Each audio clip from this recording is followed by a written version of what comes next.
Donald Trump today vowed to impose a 200% tariff on John Deere's imports. Today, Trump laid out another part of his economic agenda, saying he would put a 200% tariff on John Deere imports if the company moves production to Mexico as planned. It didn't make headlines at first.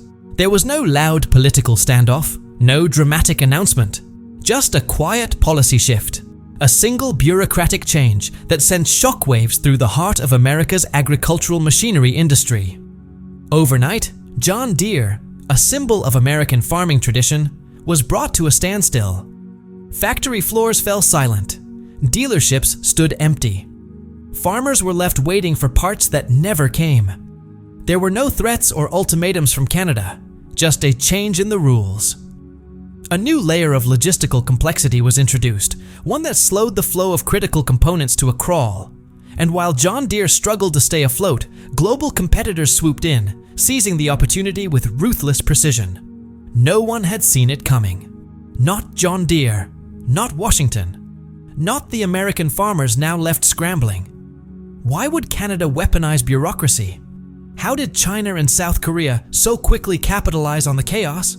And what does it mean for the future of American farming when its most trusted brand begins to stumble? This wasn't your typical economic downturn. It was a stranglehold on production. As the shortage of parts rippled through Deere's supply chain, the company found itself in an unprecedented crisis. The disruption started in Iowa, where the first plant shutdown caught workers and management completely off guard. Soon, it was clear this wasn't an isolated glitch. Factories across Illinois, Missouri, and Kansas started reporting similar issues. America's agricultural manufacturing hub was grinding to a halt. Workers came in for their shifts only to find production lines eerily still. Managers tried to reassure them, calling it a temporary delay. But the days kept passing, and the parts never showed up. Confusion turned into frustration. Many employees had spent decades with the company. Now they faced an uncertain future and couldn't understand why operations had come to a sudden standstill. Rumors of layoffs began circulating. Some feared the entire operation could collapse. John Deere had always prided itself on resilience, but this time, adaptation seemed out of reach.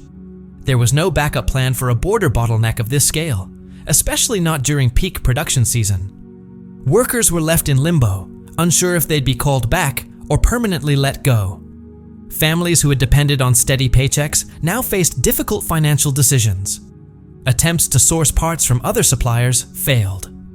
The specialized components Deere relied on couldn't be quickly replaced or produced locally. Even if alternatives were found, ramping up production would take months. What once seemed like a smart, efficient supply strategy, relying on Canadian manufacturers, had suddenly become a major liability. As the delays dragged on, factories even began disassembling partially built machines to clear floor space. This wasn't just a delay anymore. It was a full-blown manufacturing crisis. Workers realized this wasn't temporary. It was systemic. Faith in the company began to falter, and talk of job cuts became reality. By the end of the first month, layoffs started. Hundreds were sent home with no guarantee of return. Deep down, many suspected their jobs might never come back. Morale sank. For the first time in decades, John Deere looked vulnerable. And just as the company tried to regain control, the crisis spread to its dealerships. As production stopped, local dealers were thrown into chaos. For many farming communities, John Deere wasn't just a brand, it was a lifeline. Until it wasn't. As factory shutdowns continued, dealerships across the Midwest found themselves facing desperate customers and empty shelves.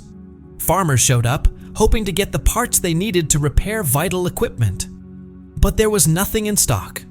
Dealers, once proud to represent the Deere name, were left delivering bad news to loyal customers. Every day without working machinery meant lost crops, lost revenue, and rising frustration. Some farmers had already pre-ordered machines or parts, only to be told their deliveries were indefinitely delayed. In small towns where trust is everything, this felt like a betrayal. Dealers tried to explain the situation, but with little communication from corporate leadership, they had no answers. Financial strain hit hard, sales plummeted. Some dealerships even began considering stocking other brands just to stay in business. Longtime customers, once fiercely loyal to the iconic green and yellow, started looking elsewhere. The emotional toll was immense. Farmers felt abandoned. Dealers felt powerless. Decades of loyalty were eroding, not just because of a logistics issue, but because of what many saw as a lack of accountability. This wasn't just a business disruption, it was personal. And all the while, Canada's strategic play continued. We've researched the policy changes, tracked the ripple effects, and uncovered how one calculated move caught John Deere completely off guard. Canada didn't break a single rule. They didn't need to. They just adjusted the game board. And while the US scrambled to respond, Canada quietly tightened its grip. This wasn't short-term chaos.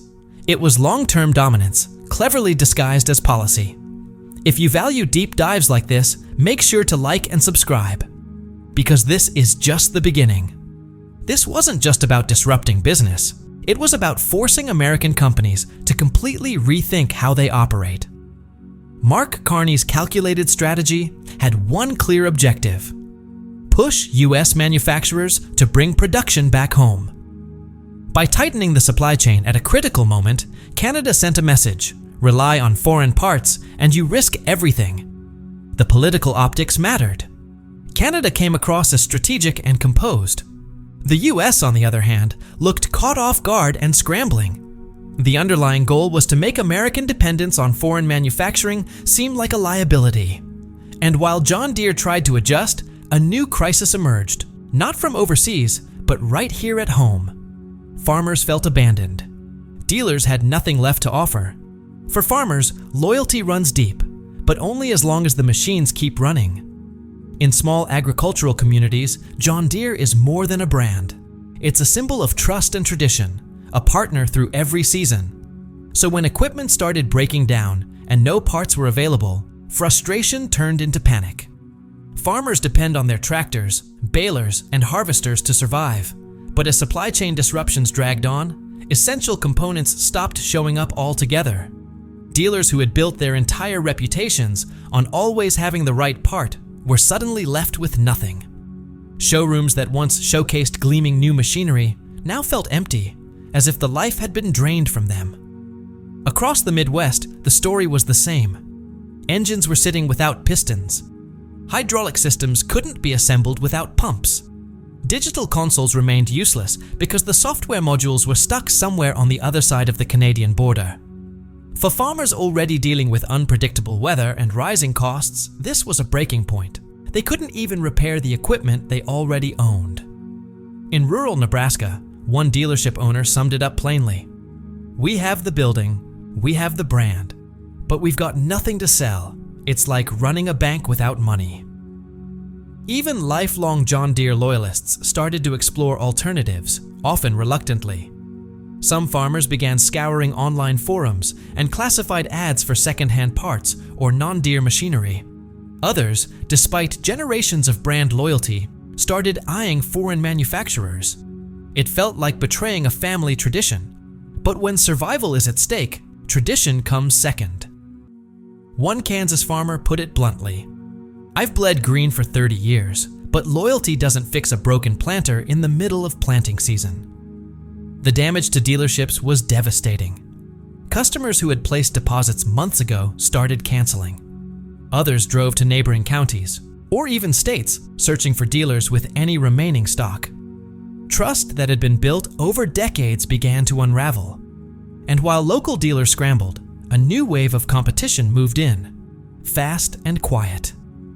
As John Deere stumbled, foreign manufacturers surged into the gap. Companies from China and Europe that had long struggled to gain ground in the American heartland suddenly became viable alternatives. They offered what Deere couldn't: working machines, available now, at prices farmers could manage. Chinese firms especially were quick to react. As American farmers grew desperate, tractors from companies like BYD started showing up in local dealerships.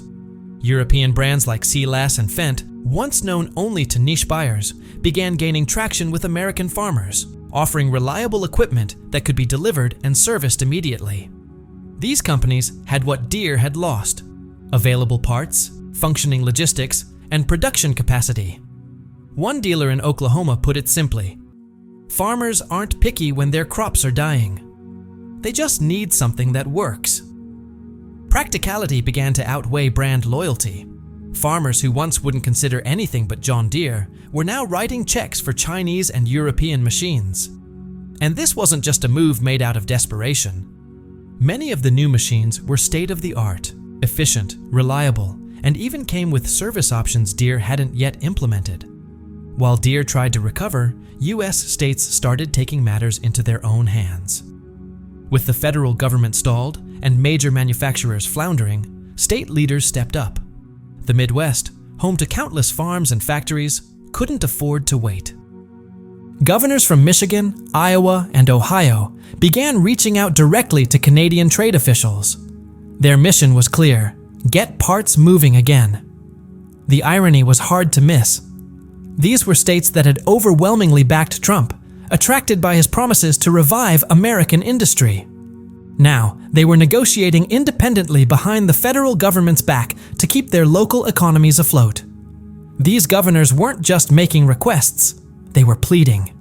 Without action, entire communities risked collapse. Some states even began courting foreign manufacturers, hoping to lure them into building local factories and bypassing tariffs altogether. It wasn't just a strategic shift, it was a fight for survival. While Washington continued to talk tough about trade wars and tariffs, state leaders were forming alliances and building new partnerships to save jobs and stabilize supply chains.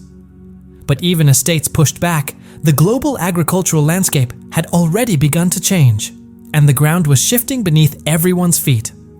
America's economic dilemma: jobs, trade, and political consequences. As jobs disappeared and imports surged, even the most loyal voters began to question their choices.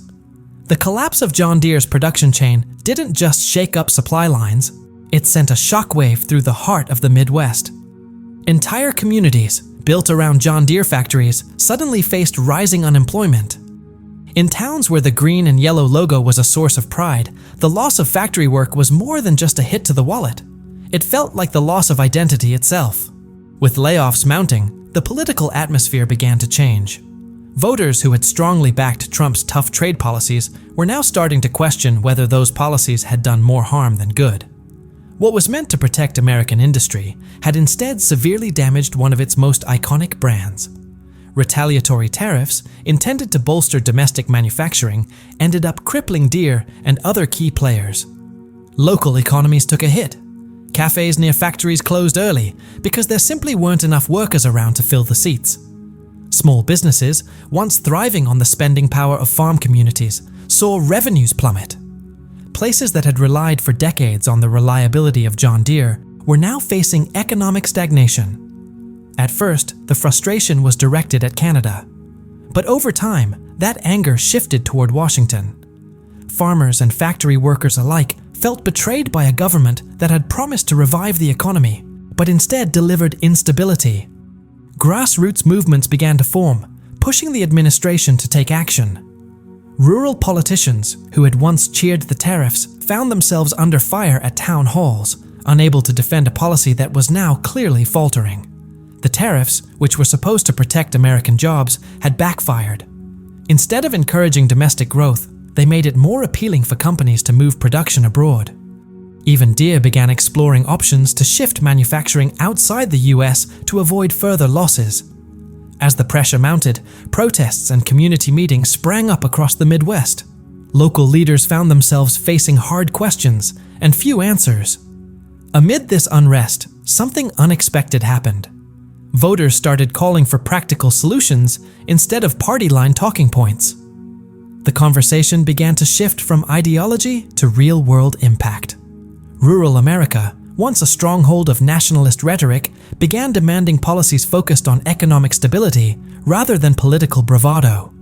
And as this shift took root, another unexpected development was unfolding: corporate desperation. John Deere's late gamble. When you're backed into a corner, every move feels like a last-ditch effort. That's exactly where John Deere found itself. The company's leadership, realizing just how deep the crisis ran, made a rushed announcement. They would increase domestic manufacturing. They began retrofitting plants in Iowa and Illinois to boost local output. But the costs were enormous, and the rushed nature of the change created chaos.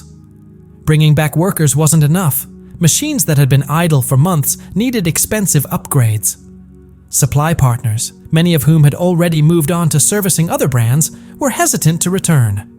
The delayed response drained Deere's finances and further eroded trust. Investors lost confidence, and the company's stock, once a symbol of industrial reliability, continued to fall. Inside the boardroom, frustrations boiled over. Executives began openly criticizing the lack of preparation and poor crisis management. What had been pitched as a bold strategic pivot looked more like a desperate attempt to stay relevant.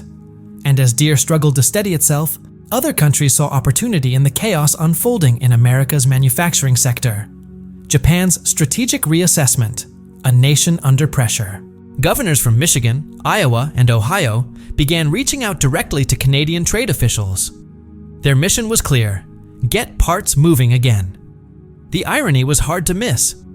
These were states that had overwhelmingly backed Trump, attracted by his promises to revive American industry. Now they were negotiating independently behind the federal government's back to keep their local economies afloat. These governors weren't just making requests, they were pleading. Without action, entire communities risked collapse. Some states even began courting foreign manufacturers, hoping to lure them into building local factories and bypassing tariffs altogether. It wasn't just a strategic shift, it was a fight for survival. While Washington continued to talk tough about trade wars and tariffs, state leaders were forming alliances and building new partnerships to save jobs and stabilize supply chains. But even as states pushed back, the global agricultural landscape had already begun to change, and the ground was shifting beneath everyone's feet. Honda's pivot and Japan's harsh reality. Honda is exploring similar moves, including the potential construction of a new facility in Ohio dedicated to electric vehicle production. At the same time, Japanese automakers are embracing a second strategy: diversification. They aim to reduce their dependence on American buyers by expanding exports to Southeast Asia and Europe. This two-pronged approach may help soften the blow in the short term, but it underscores a difficult truth: Japan's auto industry must evolve quickly or risk being left behind. Public sentiment in Japan is shifting rapidly, from concern to frustration, and now to outright anger. At first, many viewed the US tariffs as just another chapter in the ongoing turbulence of international trade. But the real-world effects are now impossible to ignore. Japanese workers building cars for American markets are growing anxious about job security, and unions are beginning to demand that the government take a more aggressive stance.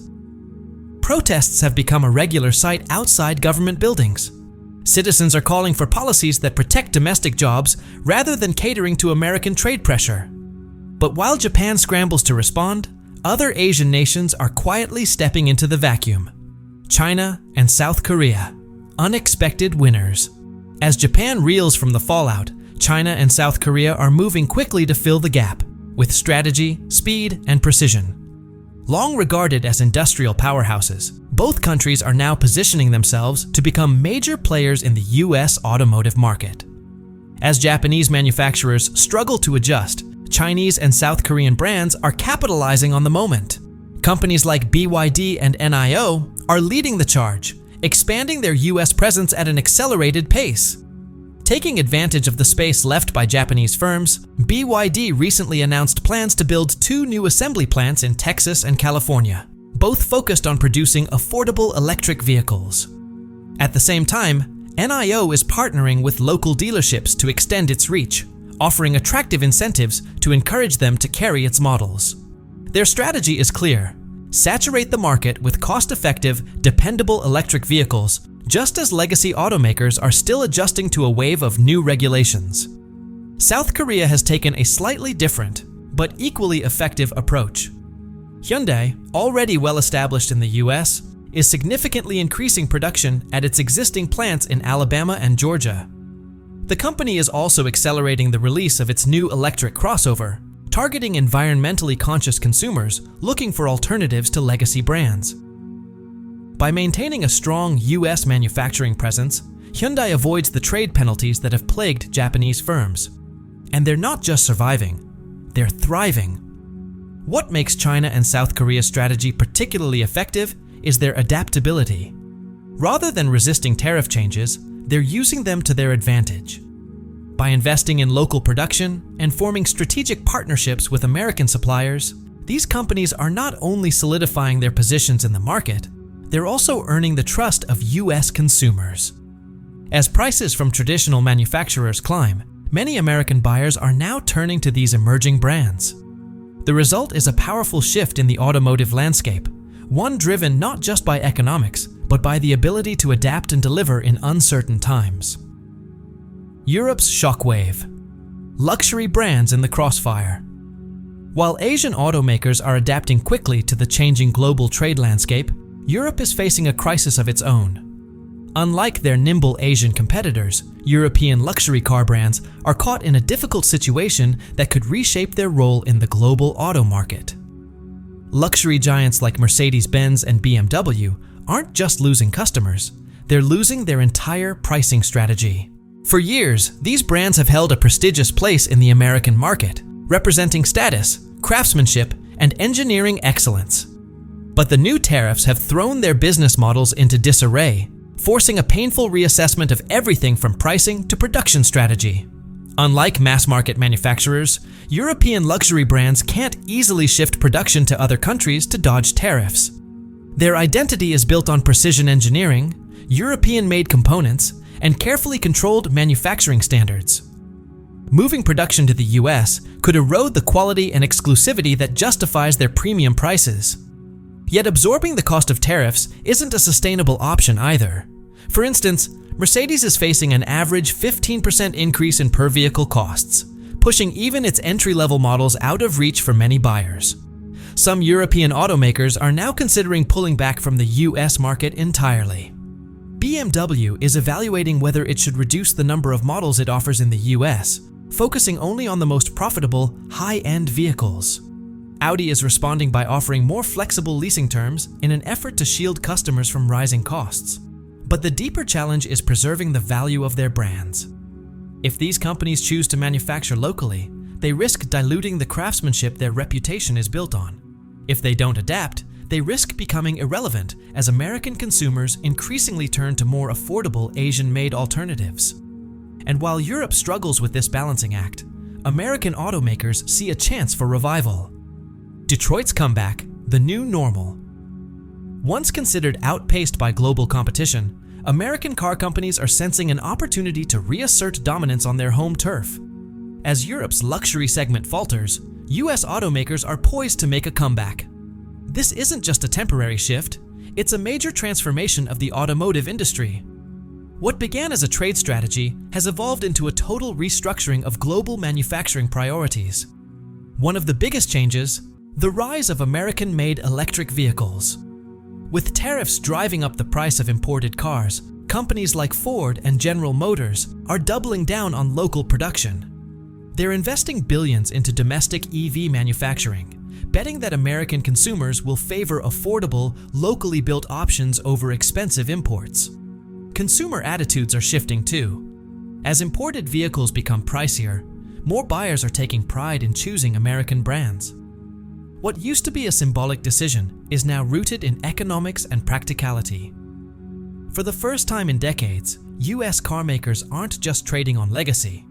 They're winning on performance, affordability, and innovation. The auto industry as we knew it is gone. What's taking shape now is something entirely new and unpredictable.